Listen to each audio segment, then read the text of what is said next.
Well, hello, and welcome to Spilt Milk, the Food Trust Podcast. I'm your host, Raina Andrews. Spilt Milk is a weekly podcast powered by the Healthy Food Movement. This podcast is focused on our global food system.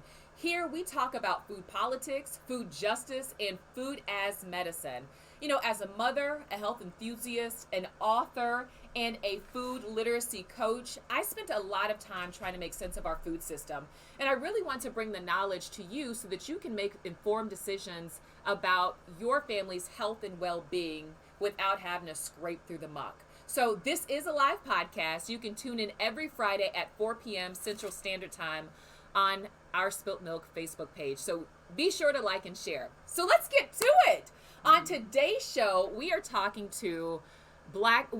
about Black farmer cooperatives. To help provide context to this important conversation, I've invited my dear friend, the Black farmers historian, activist scholar, and professor, Dr. Monica White, who is the author of The Freedom Farmers, Agricultural Resistance, and Black Freedom Movement. Hello, Dr. White. How are you? Hello. I'm great, thanks. How are you, Raina? Good. So I want the audience to know that the focus of this episode is to really help people understand the Black people's historic relationship to the land and how it's been used as a tool for food, community, and economic growth. We'll highlight excerpts from your book that outline the historical struggles to obtain land and just really the triumphs over the past for communities of color. And we'll also focus on some of the struggles that persist today and maybe some strategies for really peace and healing and prosperity. Yes. You know, you look good. Okay, can I just be with that for a second? Trying to be like you, sis. I feel like, so we met about 5 years ago on a shared trip to Cuba. It was a medical trip. And I felt like we really bonded there over just our love for the food system and doing systems work. And so it is truly an honor and a privilege to circle back 5 years later. And I mean, you look exactly the same. As a matter of fact, I feel like you're aging backwards. To be at this present time, to be unpacking your book that's so more relevant today than any time ever. So when I talk about Black farm cooperatives, some people may be thinking, Black farms, because we're hailing all the way from the dairy state, where a lot of what we see are traditional white family farms that are kind of smaller mom and pop. And when we see big agricultural farms, it's like a whole nother conversation where we don't really see Black identity in that. So can you provide the narrative that's usually around Black farmers? Sure. It's interesting that you asked that question first. When one of the first keynotes that I gave here at UW-Madison was to talk about my research. And so one of the first questions was a young brother who grew up in Maryland and was a PhD student at Madison. And what he said was, he was the first question, and he said, when I read the title Black Farmers, he said, I struggled to put the two together. He said, I knew of Black people and I knew of farmers, but I didn't have a frame to understand who Black farmers are. And like a chill, every time I say it, I get goosebumps because I think about the centuries of Black folks, Black laborers, and Black farmers who built the nation, made the world wealthy, and have continued to be a part of food systems and are still to this day struggling to maintain, retain, and access land. And so what we see right now happening is we see a resurgence of Black folks returning to our agricultural roots. We know in most every city there are folks talking about food production, asking questions where our food comes from, and whether or not the resources from the sale of that food, the production of the food, actually benefits the community. Where do the seeds come from, and those kinds of questions. So I do think that we're on the cusp of a really amazing transformation where the next generation won't have to ask the question about whether or not we know who Black farmers are, but we'll be able to connect Black and farmer together as a part of a historical narrative that's always been there and hopefully always will be. So I think that's very important, and I don't think very many people is broadly known about the historical context. I think your book does a beautiful job of really outlining. Can you talk about just really the lineage of where this has started and really the meat of the book of the freedom farmer movements that have happened in the 1960s? So you want me to talk about The trajectory of the book, or If you can give us a timeline of our history and our connection to the land. sure, sure. Well, of course, we know that Africans were brought here through the transatlantic slave trade because of our knowledge of agriculture. And so, those who were our enslavers, they were merchants, they were not farmers. So, we were responsible for their livelihoods. We came with seeds in our hair. We didn't know where we were going, but we knew we needed a piece of home. And so we would braid rice seeds in our hair to remind us of where we came from. And so once here, we then began to, or we fought for access to land, slave grounds and provision grounds, they're called, to make sure that even though we worked from sun up to sundown, we still wanted to make sure that we were able to provide some of our own nutrients. So there's a rich history of agriculture as resistance. And I feel like the book really sort of maps this trajectory from the Middle Passage to today, even to talk about the ways that we have connected land, food, and freedom. And I think that the majority of people think about, when you do think about black farmers, we often think about sharecropping, tenant farming, and slavery. But what was important for me is to make sure that we rooted our knowledge of our relationship to food production and farming in a liberatory frame. So instead of thinking about it through a deficit model of slavery, tenant farming, and sharecropping, there are lots and lots of examples of black folks who have turned to the soil as a strategy of community health and wellness. And so the book sort of maps the ways that food shows up as a part of our resistance struggles in the introduction. Then I talk about the three wise men, Booker T. Washington, Du Bois, and George Washington Carver, as the intellectuals behind that told us 100 years ago what we should be doing as black folks, what our relationship should be to agriculture. And I call them the three wise men, but the sister who showed them how to do it is Mrs. Fannie Lou Hamer. And she was able to create an agricultural cooperative in the 60s called Freedom Farm Agricultural Cooperative. And so there has been a rich trajectory of us returning to the soil as a strategy of resistance and resilience. We did it during Reconstruction. We did it during the Depression. We did it during the 60s. We're doing it now. And so we see food showing up and food production and our concern and questions about accessing nutrient-rich food showing up in really important ways historically. So it was my job, I felt like, to shift the narrative, right? So when, in doing this work, I was the president of the board of directors of the Detroit Black Community Food Security Network.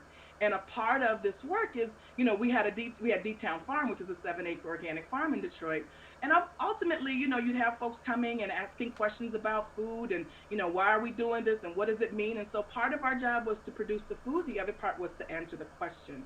And so what I knew was that the overwhelming majority of our understanding of our relationship was through the deficit model. And what I wanted to offer was a counter narrative. I call it the danger of the single story, right? The single story is that that our relationship has always been exploitive and oppressive. And my argument has been, if that's accurate, if it's true that our relationship has only been one of oppression, then why is it we keep coming back to growing food? And I argue that I offer in Freedom Farmers a counter narrative that will allow us to sort of understand our work and relationship to food as a part of a trajectory that has been historically connected to the freedom struggles of black people at every moment. All social movements for black people's freedom have included some component or some capacity of food access. Look, it's like the horn blew and you were off to the races, honey. I was sitting here writing notes. Wait a minute. Ooh, that's good. Wait a minute. Ooh, that's good. So what I want to represent for our listeners is really our relationship narrative has been exploitative and just really oppressive. And I think this really speaks to the importance of how representation matters, because you were able to bring in the three wise men from Booker T. Washington and W.B. Du Bois and what was the third one? Who was the third? George Washington Carver, to help us to really use them as a framing or lens to view another way we could be looking at the land. Can you talk just a little bit about how should we be experiencing and have a relationship with the land? So I call them the black intellectual traditions, right? And I feel like whenever you're trying to do something, you should root it in scholarship and practice. And you should make sure that both are accessible to all of us. So I think that a part of what we're hearing now, especially in the midst of the pandemic, is we are hearing people talk about the medicinal benefits the health benefits of being outside. We know that there are benefits of walking on the soil, that there are some antidepressants that are part of the soil that, can be absorbed through the body through our hands and our feet. And so being outside, we know already, we already have the science to support that idea. I think it's all, so that's one part of it, right? Getting outside, being a part of nature. I think the other part that is actually liberatory is looking at our outdoor space and thinking about what are some of the ways that I could increase my own access to nutrient rich foods? How can I intervene in a food system where we know the average food item travels about 1,500 miles? But if I can go out in my backyard and pick some kale, pick some collards, do some tomatoes and that kind of thing, that's about a couple of feet. And we know the nutrients in that food are so much more rich than those that we find in, either conventionally grown and that food that has traveled so far. So I think that there are multiple ways that we can think about our relationship. One is through exposure, the other one is through food production. But the third way that I think that our relationship to the land increases our health and well-being is through the movements that we have created to demand access to a healthy, to fight against social, political, and economic oppression, but doing so through understanding the lens of food. In other words, I'll give you an example. When I moved back to Detroit to care for my parents, I was looking for a research question. And I knew that my parents had always grown food in Detroit. My grandmother had a container garden in the house. You'd go see her. She was in a wheelchair, and she said, go water grandma's tomatoes, right? My parents had gardens, and my siblings have gardens, and everybody I knew. But when we were talking about urban agriculture in Detroit, the narrative of black folks had been erased. Yeah. And so I didn't feel comfortable with it. So anyway, I get back to your question. I think where you're going was so important when you talk about family gardens and making the connection between really being stewards of the land and that narrative that you shared from the three wise men. And I think this is tailoring nicely to then fold into Fannie Lou Hamer and the movement that she created. I was into that story. Oh, okay. Go ahead. Okay, so and these are people that I have studied, and I feel like I feel very familiar, and I feel like it's important for us to uplift their stories, especially right now, because I feel like, especially for me, I've been looking for examples of difficult times that we've had and how do we make it through. And so studying black folks, black farmers, and linking that connection between agriculture and activism. Mrs. Hamer said, as long as I have a pig in the garden, nobody can tell me what to do. We don't know that slogan. We know I'm sick and tired of being sick and tired. Yes. Right? So one of the people that I've been working with, Reverend Paris, he tells me you can free yourself when you can feed yourself. Amen. So that relationship to food production and grow, it's not just something that's good for me individually. It's something good for the family. It's good for community. It's good for the environment. It's good in so many ways. And I feel like the three wise men gave us the intellectual foundation to understand that, and the knowledge to, that we needed to learn how to grow, what to grow, when to grow, where. And then Mrs. Hamer came together with Freedom Farm, which was just an amazing project, especially considering the reality of what was happening at the time. So post-agricultural industry and the pull to get us out of the South, right? This was a part of the Great Migration. Mrs. Hamer said, don't leave the land. Everything comes from the land. She said, if you go up north, you become beholden to someone else for absolutely everything. And so what she wanted to do was, after the Voting Rights Act and the Civil Rights Act, what she realized that being able to vote doesn't equal accessing nutrient-rich food. And so she went back and created Freedom Farm. Freedom Farm, 680 acres, all kinds of amazing, incredible aspects and elements that people think are new. Commercial kitchens, community kitchens, community gardens, food preservation. That are so innovative today. Right. Everybody's like, woo, this is new. I'm like, no, boo-boo, we've been doing this, right? So, just all the ways that, and so what happened was, during sharecropping and tenant farming, you were beholden to someone else. Your livelihood was reliant upon someone else who determined, and they were willing to accept you because they were exploiting us, right? Mm-hmm. So the reality is that when we fought for the right to vote and we actually registered to vote, we will be fired from our jobs and evicted. Well, think about what it must have been like for a sharecropper or a tenant farmer to have been doing everything they're supposed to do. They go register and they're fired. Mrs. Hamer said, that's okay. She said, they fired me from the plantation. They set me free. It's the greatest thing that could have happened to me. And so what she wanted to make sure was that there was a mechanism of what I consider an example of mutual aid. It wasn't just, I want to make sure that I have access to nutrient-rich food. I want to make sure that my community has access nutrient-rich food. They had 100 acres for housing development. They had all kinds of commercial crops and subsistence crops. They had a market on campus. They had even a pig garden. And at the time, they called them the sunflower pigs. They were kind of famous, everybody. But you would get a baby pig, you would raise it to development.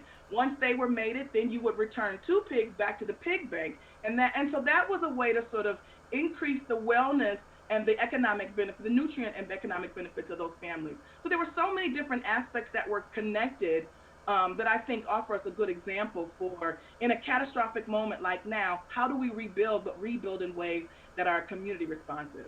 So I think that's a great transition as to what happened to the movements that were really bubbling up in the 1960s or really took flight, and uh, how, where did they take a turn, and how do they show up today? So I think it's two Yeah, very distinct questions. sure. So on the one hand, it brings us to the question of how do we define success, right? Yeah. There were before I came, before I feel like before my work, there were lots of people who didn't think that Freedom Farm was successful.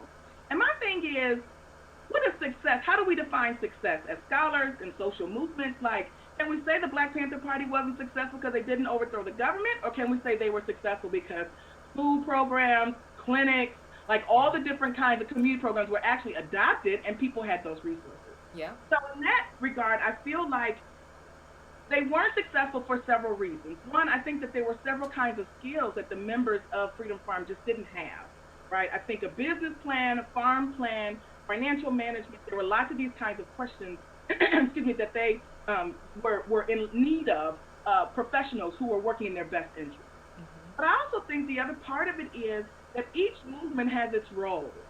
Each generation has its goal and its contribution to our freedom. And so I feel like Mrs. Hamer passed the baton to us for us to take what we learned from her and to move the case, move the conversation, move this to a different era. And so I think that Freedom Farm had several droughts that occurred that they weren't able to recover from. Then they had floods that they couldn't recover from. And so if you can't grow food, then they didn't have that which their means were based on. But in addition to the natural kinds of disasters, they also had a very antagonistic regional and local and regional government that was really hostile toward them and tried to do everything they could to stop them from being successful because they knew, I think it's important to recognize we had political power in Mississippi because we were the majority, the numeric majority. And so how do we get folks out of here? We say there are jobs over here and jobs over there. So we leave, which is why Mrs. Hamer said don't leave. So I think that there were political, antagonistic kinds of examples as to why the organization wasn't successful. And those two combined led to some difficulties in their ability to maintain and continue what they were doing. In addition to the fact Mrs. Hamer fell ill and then eventually passed as a result of her life's work trying to move our freedom forward. So, what lessons could we have learned, or what lessons are being applied with this next generation of, I guess, could we consider them revolutionaries? I mean, it depends on who you're talking about, right? Because I right. don't think that there's one food movement. There are many. Yeah. And everybody may be doing the same thing and for different reasons. Mm-hmm. And so with this in mind, it's difficult to a brush. We can just say that we're all doing the same thing. But you'd be surprised at how how many folks fit under that umbrella of food as a part of, right? So what I would say is that, especially what I've seen in Detroit, when you have a conversation about growing your own food production, and then you create your own food system in some ways, right? Then you begin to ask, people say, oh, okay, well, if we can grow our own food, then what else can we do? Can we have community schooling? Can we do community policing? What are the other examples? So food isn't the end, it is the beginning. It is the beginning of a conversation of what it looks like to have community control of those things over which we thought we had absolutely no control. Because you know, and I know, how hard it is to grow food. Yeah. And so when people are doing this, how empowered you feel, what a sense of agency you have. And when you're doing that as a community, how empowering. So I don't call it self-determination, I call it community self-determination. Because it isn't even about the self. and not self-reliance, but community self-reliance. I should probably just take the self out. And so what I argue is that it's one thing for me to be concerned about whether or not my children have access to nutrient-rich food, but when I do the kinds of things that we see today in urban ag and just in terms of these spaces where food justice flourishes, we see a robust environment where people are actively engaged, not just in food production, but a bunch of other kinds of questions. If you're going to grow food, then what about the soil? What about Yeah. the water? What about the air? So you become involved in the environment. Then you're asking questions. Well, who's making decisions? And so you see how this becomes contagious. So I do see how it's become contagious, but I don't think this narrative, this idea is wide enough spread. That's why I'm so glad you're on, because being in the food system as long as I have, it occurs, especially here in the Midwest, I'll say specifically in southeastern Wisconsin, we operate in silos. And so as cultivating and working the land should be that entree for us to be working together more collectively on much larger things as a conduit to those things. It Yeah. seems that it's definitely the old narrative, the lack narrative of them versus us. And I'm inspired by this for many reasons on how it could be. And so can you share some examples of what you've seen in your studies across the country on some movements that are sprouting up in whatever variation that they may be? Sure, sure. So first, I mean, I can talk about phases and I can talk about who's doing the work. Oh On the yeah. one hand, I think one of the earliest kind of conversations of really getting folks to think about growing food was the urban ag movement. And then it was from urban ag movement to then it was like, okay, so once we grow it, then what do we do? So then we started talking about food hubs and making sure that we have processing and how do we do value added and all those kinds of things. Now I see and hear people talking more about co-ops. So the Detroit Black Community Food Security Network is in the process of developing the Detroit People's Food Co-op, which is an offshoot of it that is an even larger umbrella that will increase our access and our capacity in a lot of other ways. And I think that eventually, I don't know what stages between the co-ops, and I think we're actually moving toward an alternative food system. I think what we're recognizing is that there are so many holes and so many vulnerabilities in the current food system as it stands that there are Black people around the country that are really trying to find a way to X out the middle people and to really sort of be responsible. In other words, how might we establish relationships in Milwaukee with farmers from Mississippi? How can Yes. we then get the produce from Black farmers in Mississippi, bring it here, but then also turn around and fill those trucks again with something that we take there? And so how might we connect Detroit, Chicago, Milwaukee, and right? And so I'm just seeing and hearing conversations where folks are actually actively involved in an alternative, like a supply chain, but even alternative food system writ large that would allow us to. So the other thing is, I think the conventional food system is one that's extractive. It's extractive of labor, it's extractive of the environment, and it's extractive of the people who do the work, right? Mm-hmm. But what I see the food movement that I'm involved in talks about is a regenerative. In other words, it's not just enough to take out, it's enough to make sure that it cycles. So, we can go to That's what piggy. I call food sovereignty, where Yeah, you look at equity across the yeah, system.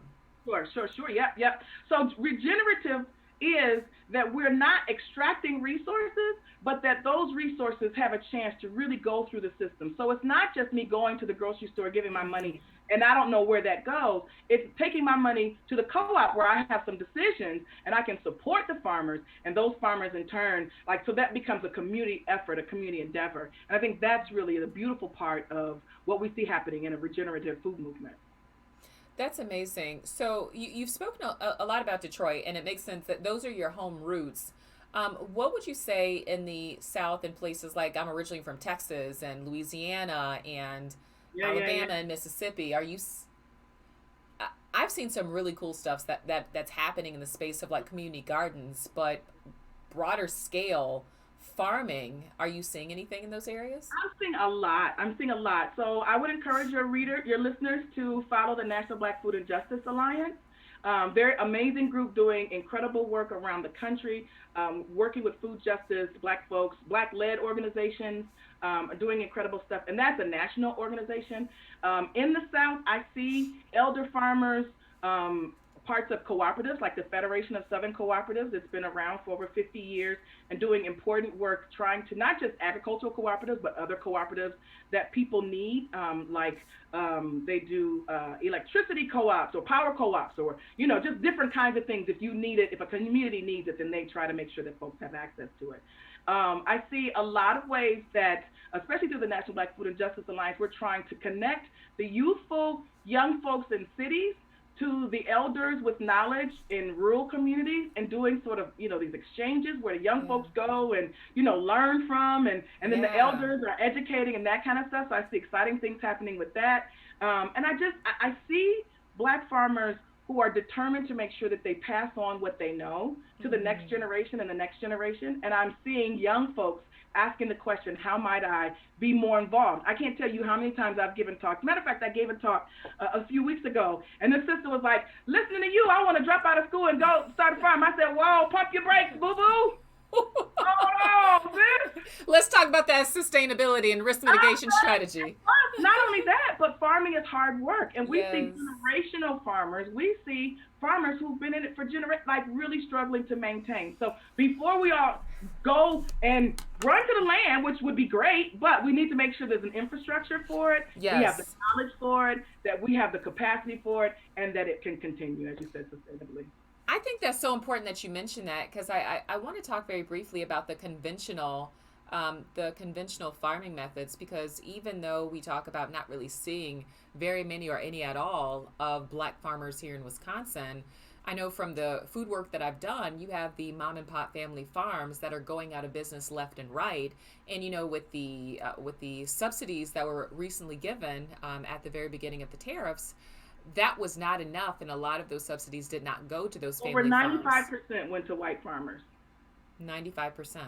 And so, yeah, it's ridiculous. Yeah.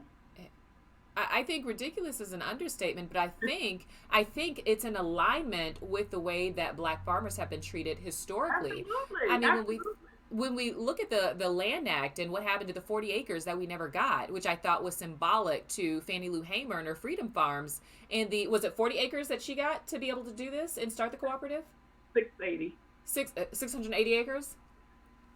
But I think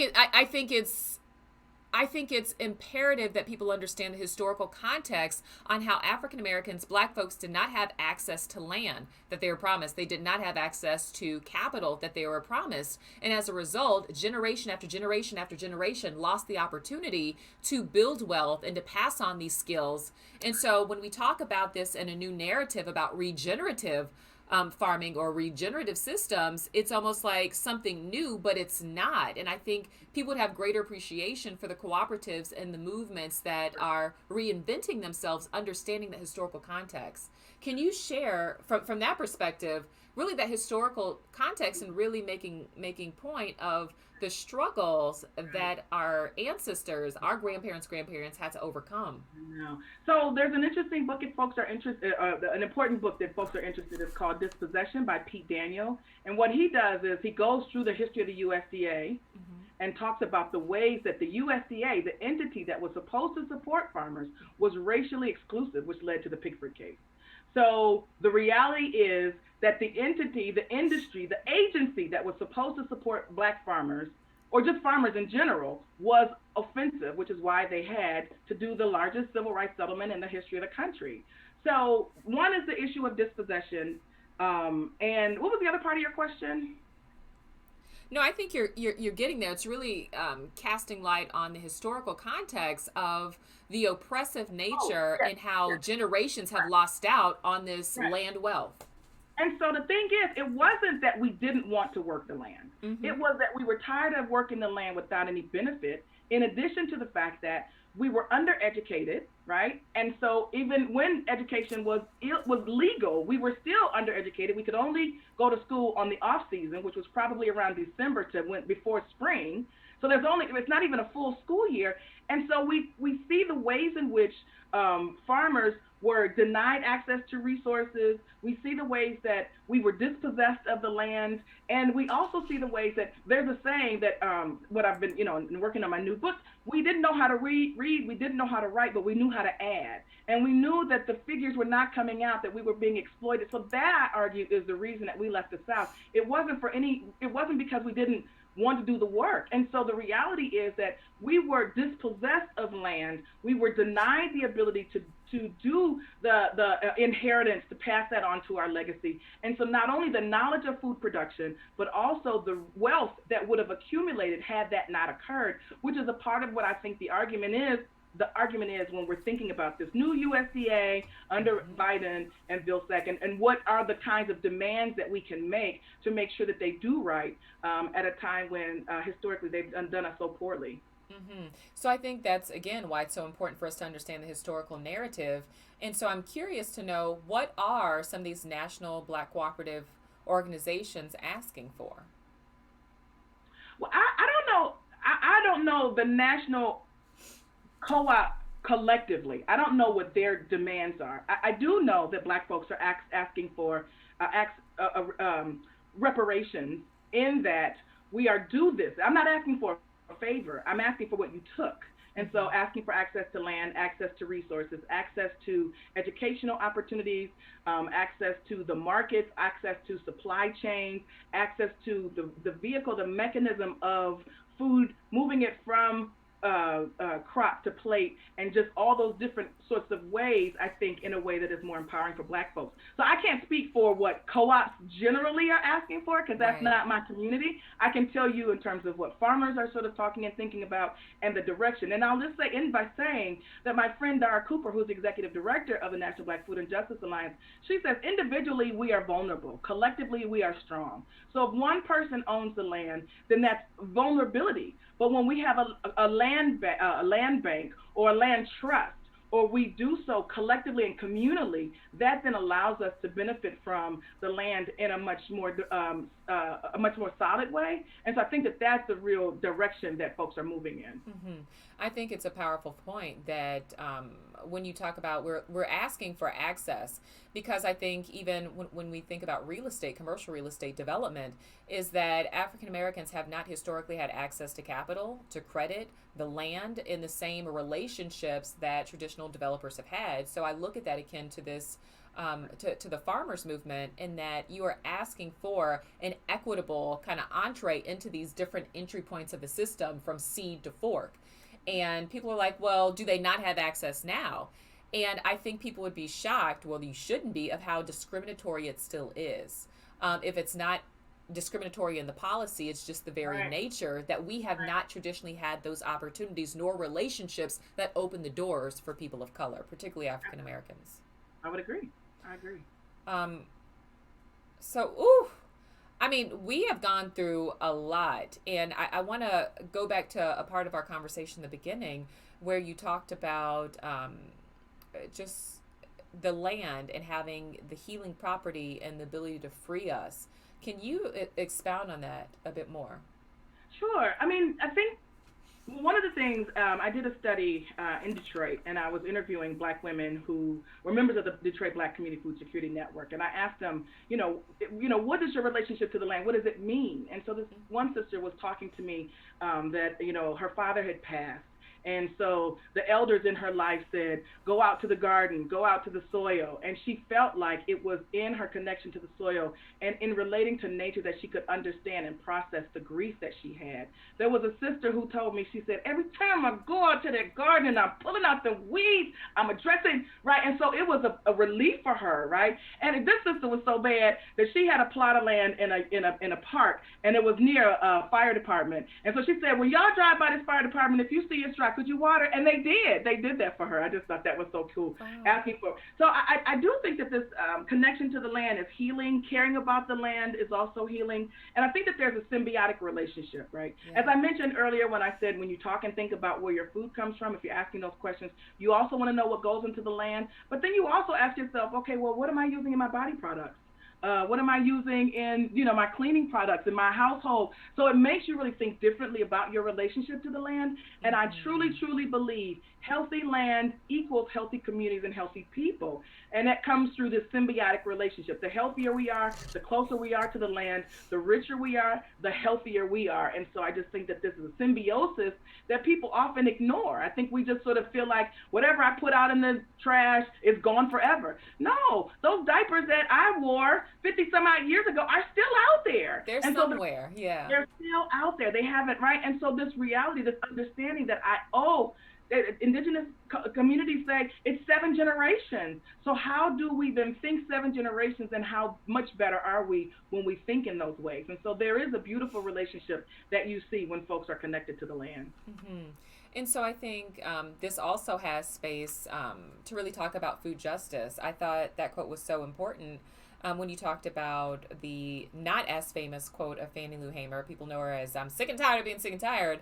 But can you repeat the quote again about "as long as I've got my pig and as long as I've got my Yeah, land"? yeah. Yeah, Sister Fanny was just so incredible. And when I first started writing the book, I can't tell you how many people hadn't even heard of her. And it just broke my heart to know how much she gave for us and to us for folks not to know who she was. Yeah. But anyway, her saying was, as long as I have a pig in a garden, nobody can tell me what to do.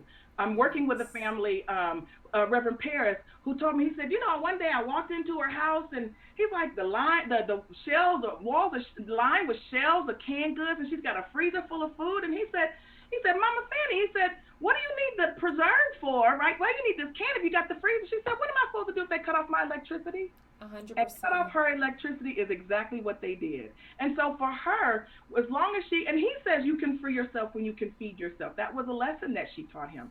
So the reality is that when I am able to control the kind of food to which I have access, that then allows me a range of political options that previously did not exist for me. So when I can, if I protest and I get fired, that's a whole different conversation. But if I'm able to take care of my food, then what are the kinds of things that I fight for? What are the kinds of things that I demand a change? And I think that what's beautiful about the food movements, at least the Black folks are involved in, is that most of the time we think about protest marches and boycotts as our demonstration. But Mm-hmm. I'm arguing that food production is our protest moment, but the energy isn't directed, 100%. it isn't directed toward those entities that we think are responsible. It's not against, it is for. So I'm actually creating the kind. And I think that that's a different direction. So as long as we're looking at protest marches and boycotts, I'm mad as hell I'm not going to take it, but my energy is outward. When I say I'm growing food to feed my family and my community, that is turning that energy inward,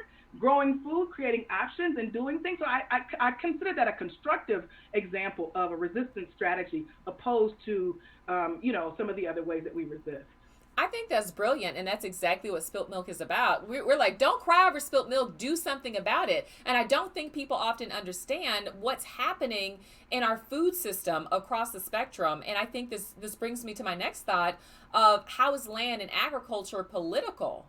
It's very political, the very nature of it, as there was a race to grab land as an asset and a resource and a means to grow wealth for individuals and families and generations to come. And when you think about how Black folks were constantly put a step back, not only could we not own the land, but when we got closer to being freed from slavery, we were put into indentured type slavery as sharecroppers, where we could not really even afford to eat what we grew. And then when we could afford land, we couldn't actually afford the land. We had to lease it for long terms from white folks. And so when we think about the freedoms and the access that we have today, I think generations have been lost to where we had been conditioned for I think a larger portion of the population to not have the type of relationship that you're talking about. Why I think your work is so brilliant and necessary. Thank you. Um, Well, Mrs. Hamer said, don't leave the land. Everything comes from the land. If you think about it, everything comes from the land. So in leaving the land, you're now beholden to somebody else. And so her thing was, stay here. We can build. But I mean, of course, the attraction and the appeal. What we do see is a reverse migration. We do see Black folks returning to southern spaces, sometimes to air property. Sometimes folks are just tired of this below zero weather that we got going on outside, and so people are turning to land and thinking about moving south in different kinds of ways. And so, what I'm hoping for is I'm hoping to contribute to a shift of how we approach the South, how we think about the South, and how we think about rural communities. But also, I think that land has always been political. Access, who owns the land, who can do what to the land, it's always. And so, my argument in the book is an idea called commons as praxis. It's a strategy, right? So I shouldn't leave to anyone the ability to make decisions about how land is used.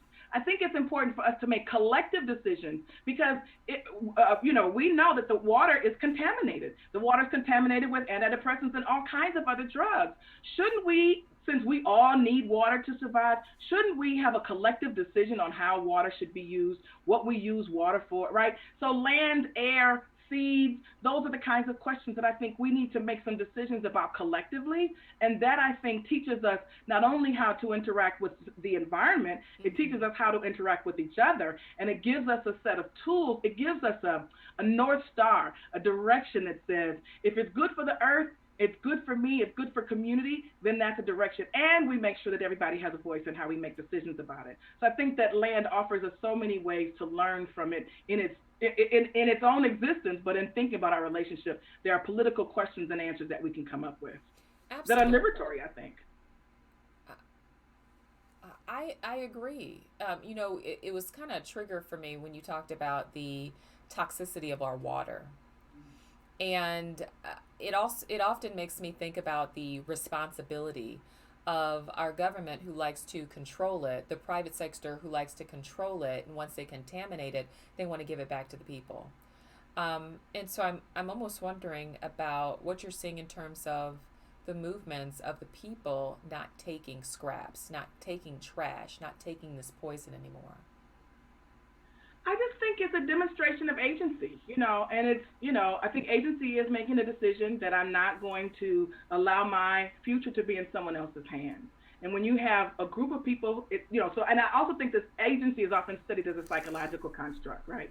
But when a community comes together and decides how we're going to use and recreate that vacant lot, I think that there's collective agency. And collective agency creates the space for us to say, we're not going to just take whatever is. I'll give you a quick example. Tefira is a sister that I interviewed in Detroit, and we were talking about how she got into agriculture. And so she told me this beautiful story about there was a lot on her yard in her neighborhood that everybody avoided because the city didn't come and cut the grass. This is in Detroit. City didn't come cut the grass. It was dangerous. People walked around it. They didn't know if it was a dog in there. They didn't know what was happening. She said, one morning, I just got up. I said, I've had it. She went. She cut the grass. She put up flyers on everybody's house. She said, we're going to grow this space. What do you want to see? And so one of the things that happened, I get goosebumps every time I say this, tell this story. She said, I asked the kids, what do they want to see? And so they would tell me. And so she said, what I thought was, what a beautiful example of agency for a child to say, I can say something and my opinion, my words, my actions matter. And in this example, the kids came back and they were like, yeah, I planted those tomatoes. Yeah, that's my part. That's my part. And so children begin to see how their actions of creating an alternative when one didn't exist, but their actions are moving in that direction. So I think agency as a community is really important. And these growing spaces then become, at our Harvest Festival, we do blood pressure screening. And, we've got vegan chefs show you how to grow all this beautiful organic food. And, we've got music, we've got art, we've got culture, we've got intergenerational interactions, we've got traditional medicinals, we've got elders. And I mean, it's just such a beautiful space that we've transformed on our own agency. And that is what I think is really important. Mm-hmm.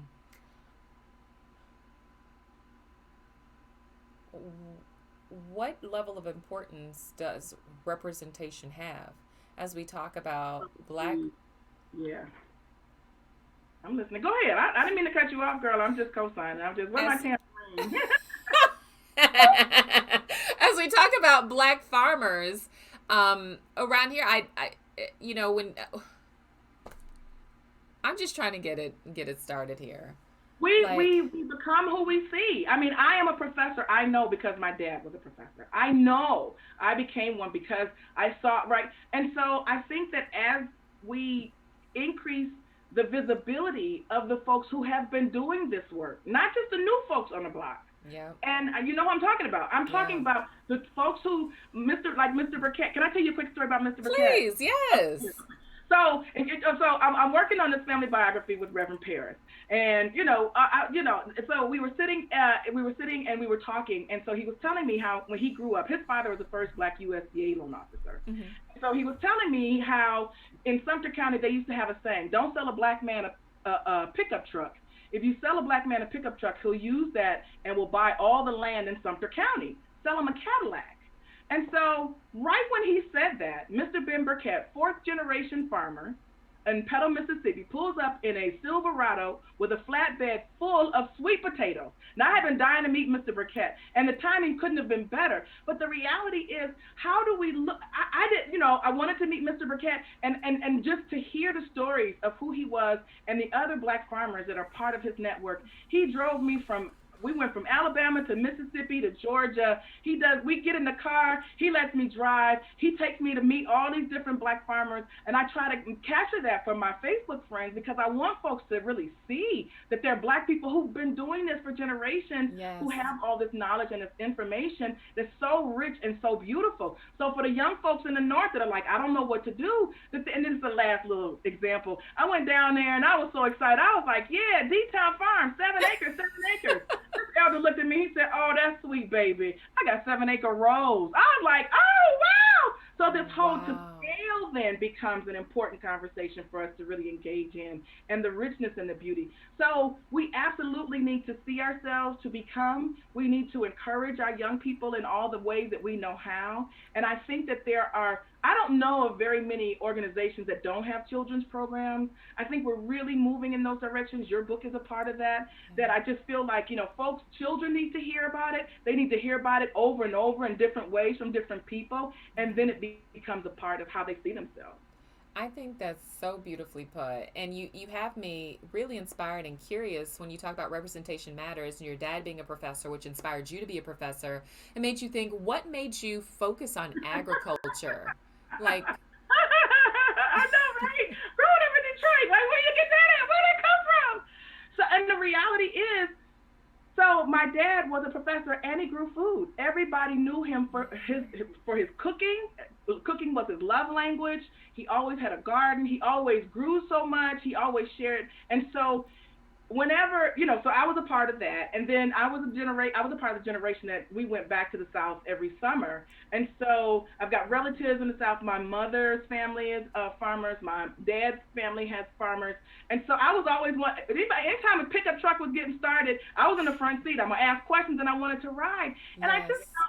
I felt like the story of agriculture was so rich and so beautiful, and yet our voices for hundreds of years had been missing, had been erased, Yeah. had been muted. And so when I was moving to Detroit, it was like I had to come up with a research question. Nobody was asking about Black people doing this work. Everybody was acting like somebody else was the father of sustainable agriculture, not George Washington Carver. And I was like, this is preposterous. We cannot have this. And so Yes. the beauty of my head-heartedness, as my dad would say, "Oh, you hard-headed," but I knew that there were other stories. There had to be other stories, and so I set out to make sure I could capture those stories and provide the scholarship to support the fact that we've always done this. We're just returning to it. This is our legacy. This is a part of our history. Amen. So I agree. I think it's so important as you talk about your generations. You triggered me and you made me think about my grandmother. So I was born and raised in Houston, Texas, but going to New Orleans, she lived uptown and she grew everything from melitons, which are known as chayotes some places, squash, zucchini, okra, and it was not foreign for us to have fresh food. And so living in urban centers and in the city and going into some of the grocery stores around here and seeing just really old, dated, and I don't know what hurts me more is not having the access or not knowing the difference that something's not right here. Yeah. And so I couldn't agree with you more, which is definitely a shameless plug. Well, I wrote the book Alex McGreen, The Tale of the Mysterious Kale, and started the healthy food movement, which is a way for young people to get rooted to the source of their food, to have an intimate connection, and not taking for granted that not everybody has the same exposure that you and I have. So how can we foster that at scale? And so I'm curious about what you have coming up in your projects. Where can people find this book? Yes. So you have the paperback. The paperback just came out this week, newly released in paperback. Just did the edits to the audio version. That'll be coming out soon. They just finished it on Wednesday, so that'll be coming out soon. And I encourage people to buy from Black-owned independent stores, even if they have to order it. And if they have to wait, please support Black bookstores. And so I would encourage us to find Black bookstores, even if we don't have one, even if you don't have one where you are, but to please buy the book from a Black bookseller. Amen. So where can they find you? Where's your website? Thank you. So MonicaMarieWhite.com is my website. Twitter, I'm The Garden Griot. And on Instagram, I'm Mo Beasley. Mo Beasley, okay. That's why I can find Monica White, Dr. Mo Beasley, okay. So the story is that the nationalists in Detroit were like, we rocking with the white. We gonna say Mo Black, and then it went from Mo Black to Mo Beasley. Got it. So I'm Mo Beasley on Instagram. I'm here at UW-Madison. I'm on sabbatical this semester and working on my second book. So really excited about this new project and just really ready to get this work out into the world. Do you have a film coming out, a documentary or anything like that?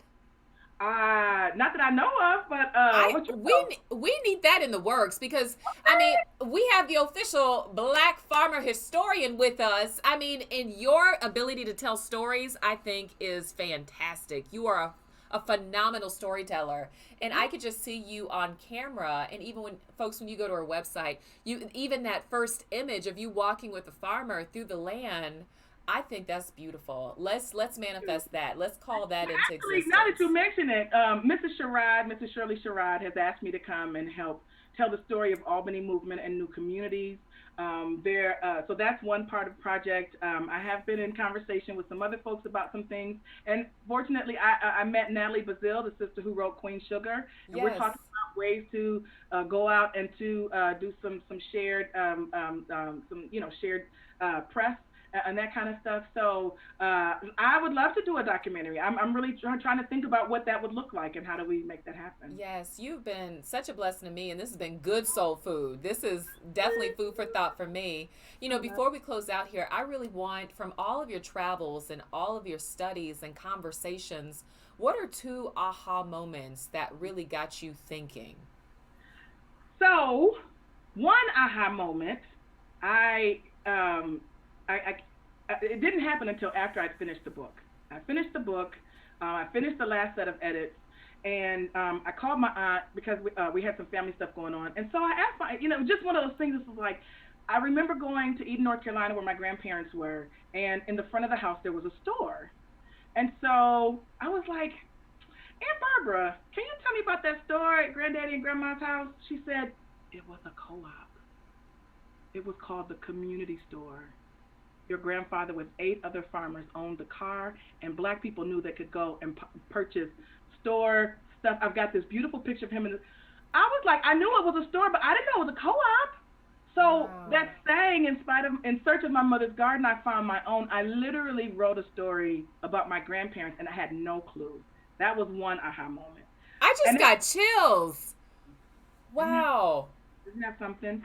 The other aha moment, I think, happened and just, being at Madison, you kind of, coming from Detroit, moving to Madison, I was like, okay, this is a culture shock, and I don't know how this is going to happen. I had to just say, ancestors, I just need y'all to guide me, lead me, let me know what I'm doing here, because I couldn't quite figure it out.